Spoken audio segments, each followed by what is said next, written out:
Question दे रखा है हमको,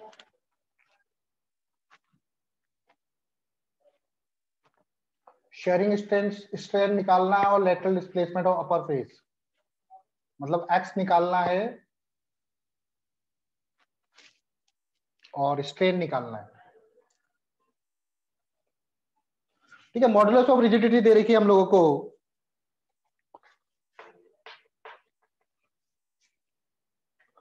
ईटा बराबर होता है shearing stress upon shearing strain.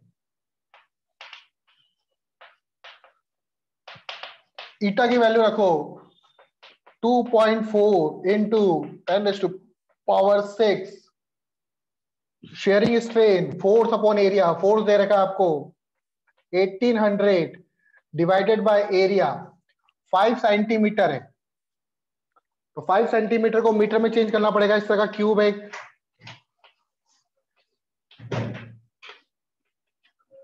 ठीक है, उसका एरिया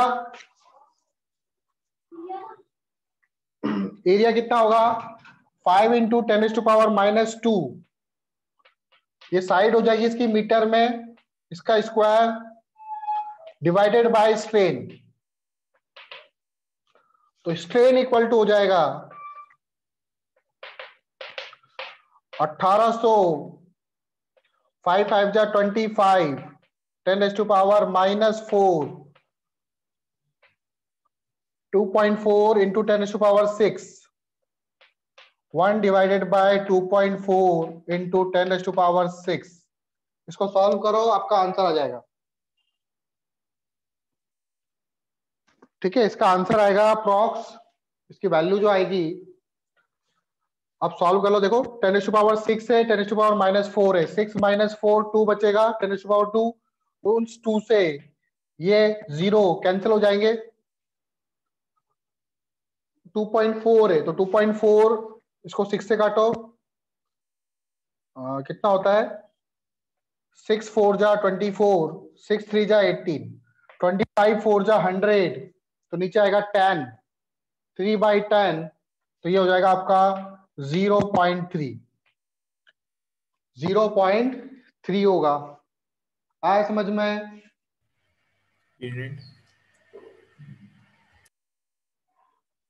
अब मुझे निकालना लेटरल डिस्प्लेसमेंट क्या होता है। लेटरल डिस्प्लेसमेंट कितना होगा होगा ना 0.3?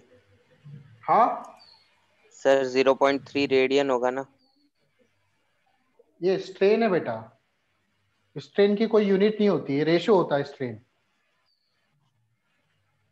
स्ट्रेन की कोई यूनिट नहीं होती है, स्ट्रेन तो एक तरह का रेशियो है।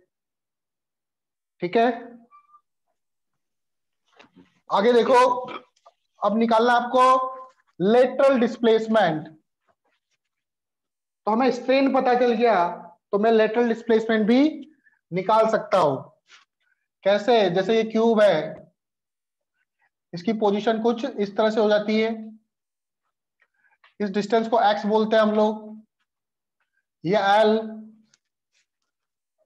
तो हमने पढ़ा था वहां पर स्ट्रेन बराबर x/l, फिर x/l को मैंने tan थीटा लिखा था, याद हो तो स्ट्रेन कितना है आपके पास 0.3 x, नीचे l क्या है साइड, तो कितनी साइड है इसकी 5 इंटू 10⁻⁻², यहां से ये डिस्प्लेसमेंट x आ जाएगा आपका 5 3 जा 15, 1.5, 1.5 इंटू 10⁻⁻² मीटर। ठीक है, मैं सही कर रहा हूं क्या? 1.5 इंटू 10⁻⁵, 5 3 जा 15, ठीक है, ठीक है ना? Yes sir. ठीक, कैलकुलेशन चेक कर लेना, सही है वैसे तो। आया समझ में? Yes sir. Yes sir. चलो अब देखो, अब इसके बाद आता है स्ट्रेस और स्ट्रेन के बीच में कर्व।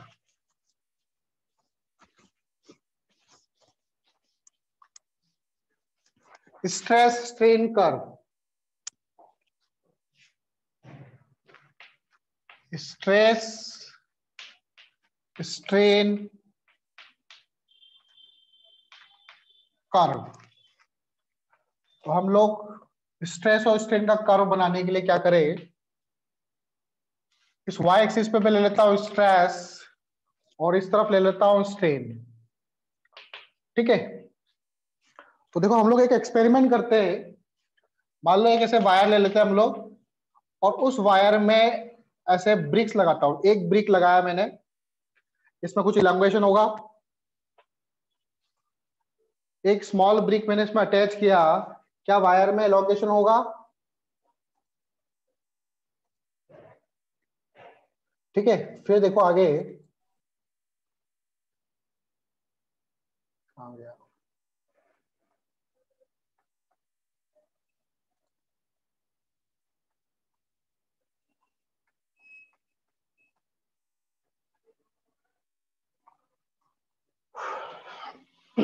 फिर देखो जितना मास बढ़ाऊंगा मैं इसमें, क्या उतना ही इलांगेशन होता जाएगा इसका।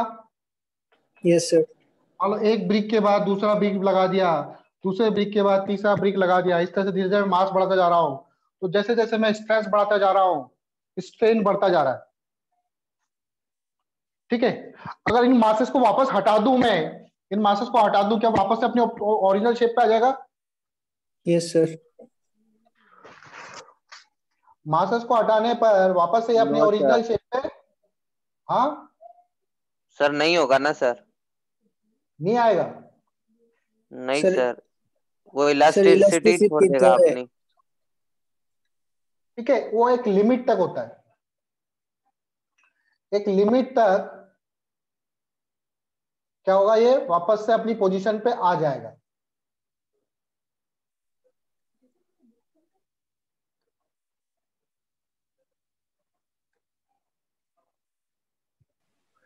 ठीक है, तो स्टार्टिंग में जो ग्राफ बनेगा, जितना स्ट्रेस दूंगा उतना ही स्ट्रेन होगा। कहां तक? इलास्टिक लिमिट तक। ठीक है, उस लिमिट को बोलते हैं हम लोग प्रोपोर्शनली लिमिट।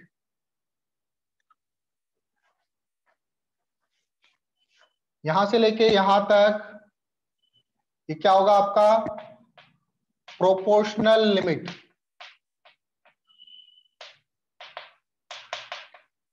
ठीक है, इसके बाद क्या होगा, इसके बाद जितना स्ट्रेस दूंगा उतना स्ट्रेन नहीं होगा। अब क्या होगा, ज्यादा स्ट्रेस पर, सॉरी कम स्ट्रेस पर भी ज्यादा स्ट्रेन आएगा। बात समझ में आ रही है? मतलब मास है, ठीक है, इस तरह से मैं इंक्रीज करता जा रहा हूं। पहले मान लो एक मास बढ़ाने पे इसका 1 सेंटीमीटर लेंथ बढ़ता था, 2 मास बढ़ाने पे 2 सेंटीमीटर रेज हुआ, 3 मास बढ़ाने पे 3 सेंटीमीटर रेज हुआ। फिर जब मैं एक कंडीशन ऐसी आएगी जब मैं जैसे मान लो 3 सेंटीमीटर तक पहुंच गया, फिर अगला मास मैंने इंक्लूड किया तो ये डायरेक्ट 5 सेंटीमीटर पे पहुंच जाएगा, 3 से डायरेक्ट 5 सेंटीमीटर पे। बात समझ में आ रही है कुछ? Yes sir. मतलब एक कंडीशन होगी जहां पर अब कम स्ट्रेस में भी इसका ज्यादा स्ट्रेन होगा। सर क्यों? वो उसकी प्रॉपर्टी होती है बेटा, एक पॉइंट ऐसा होगा। फिर उसके बाद और फिर आप फर्दर इसको और मास इंक्रीज करते जाओगे। अब ये क्या होगा, ये वापस से जैसे ये पॉइंट है यहां तक इसका है, ये तो प्रोपोर्शनल लिमिट है। प्रोपोर्शनल लिमिट में क्या होगा, स्ट्रेस डायरेक्टली प्रोपोर्शनल होगा स्ट्रेन के, इसलिए डायरेक्ट एक सीधा ग्राफ बनेगा। और यहां तक इसकी लिमिट होगी,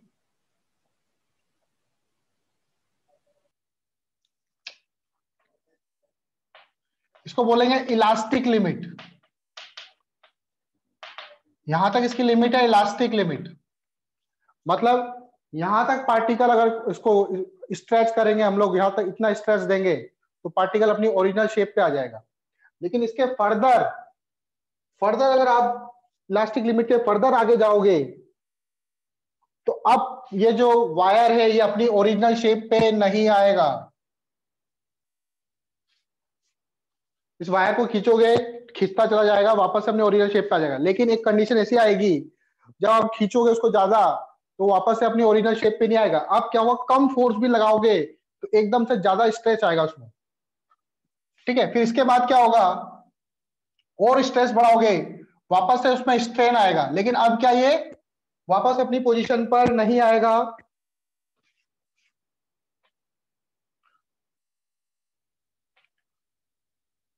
और इस तरह से एक पॉइंट आएगा जहां पर ये क्या हो जाएगा, ये टूट जाएगा। देखो यहां से लेके यहां तक इसका जो ग्राफ आया वो बाय एक्सपेरिमेंटली आया है। ठीक है,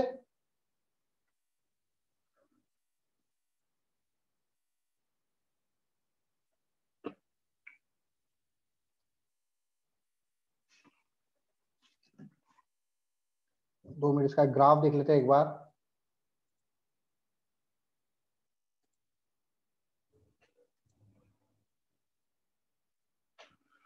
ठीक है, तो कर्व ऐसे करके जाएगा।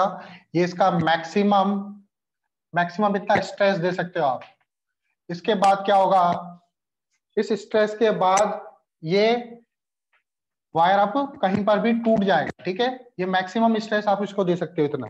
इसके बाद अगर आप स्ट्रेस दोगे तो क्या हो जाएगा, ये फ्रैक्चर हो जाएगा। इस पॉइंट को बोलेंगे हम लोग फ्रैक्चर पॉइंट। ठीक है, इसको बोलेंगे फ्रैक्चर पॉइंट। मैं नाम लिख देता हूं, ये आपका ए हो गया, ये आपका बी हो गया, ये पॉइंट आपका सी। ठीक है, A B C, sorry A B C, इसको 0 लिखा है। ये होगा आपका ए, ये पॉइंट आपका बी, ये पॉइंट आपका सी, ये पॉइंट डी। ठीक है, तो बी जो पॉइंट है, इस पॉइंट को बोलते हैं यील्ड पॉइंट। ठीक है, अब इस ग्राफ के बारे में देखता हूं।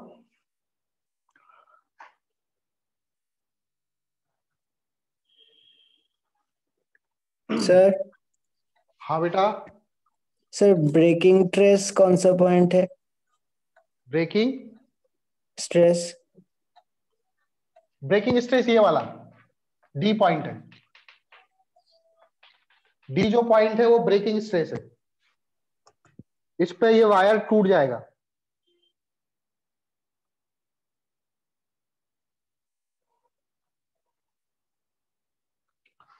ठीक है, तो देखो यहां से लेके यहां तक का ये पूरा बिहेवियर जो होगा, ये आपका होगा प्लास्टिक बिहेवियर। एक होता है इलास्टिक, दूसरा होता है प्लास्टिक। प्लास्टिक हम लोग मानते हैं कि प्लास्टिक को अगर आप, वो वाला प्लास्टिक नहीं है। प्लास्टिक बिहेवियर का मतलब है कि इसको आप इलोंगेट करोगे तो वो खींचेगा नहीं, वो टूट जाएगा। तो ये प्लास्टिक बिहेवियर है, वो वापस से अपनी ओरिजिनल शेप पे नहीं आता। ठीक, तो आप देख रहे हो जैसे जैसे मैं स्ट्रेन बढ़ाता जा रहा हूँ, स्ट्रेस बढ़ाता जा रहा हूँ, इस पर स्ट्रेन बढ़ता जा रहा है। ठीक है, तो एक कंडीशन पे तो ये क्या डायरेक्टली प्रोपोर्शनल होगा, ओ से लेके ए तक। इसको बोलते हैं प्रोपोर्शनल लिमिट, इसको बोलते हैं प्रोपोर्शनल लिमिट। प्रोपोर्शनल लिमिट मतलब स्ट्रेस जो होगा वो डायरेक्टली प्रोपोर्शनल होगा स्ट्रेन के। ओ से लेके ए तक जितना स्ट्रेस दूंगा उतना स्ट्रेन होगा, वायर अपनी ओरिजिनल शेप पे आ जाएगा। ठीक है, इलास्टिक लिमिट मतलब वायर जो है, wire will come back its original shape. Wire दोबारा से अपनी इसकी ओरिजिनल शेप पे आ सकता है।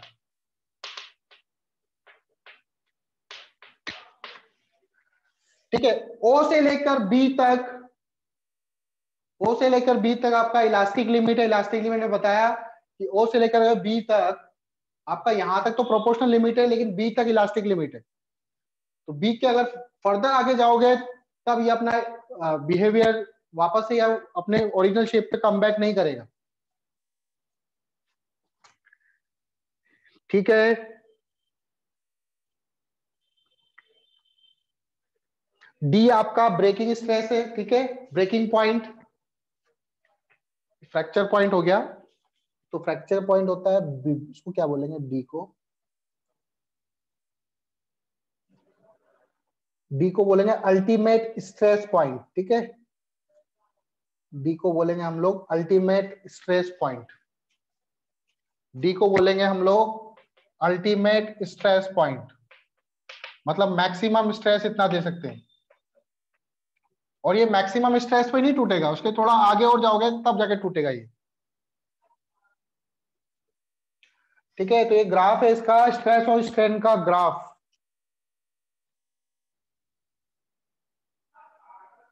ये हुक्स लॉ होता है, तो हुक्स लॉ जो है वो एप्लीकेबल है केवल ओ से लेके ए तक, ओ से लेके ए तक ही आपका हुक्स लॉ एप्लीकेबल है।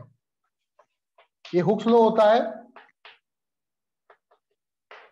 हुक्स लॉ क्या बोलता है कि जो स्ट्रेस होता है वो डायरेक्टली प्रोपोर्शनल होता है स्ट्रेन के, लेकिन अंडर अ प्रोपोर्शनल लिमिट या इलास्टिक लिमिट, उसके अंदर ही स्ट्रेस जो होगा डायरेक्टली प्रोपोर्शनल होगा स्ट्रेन के।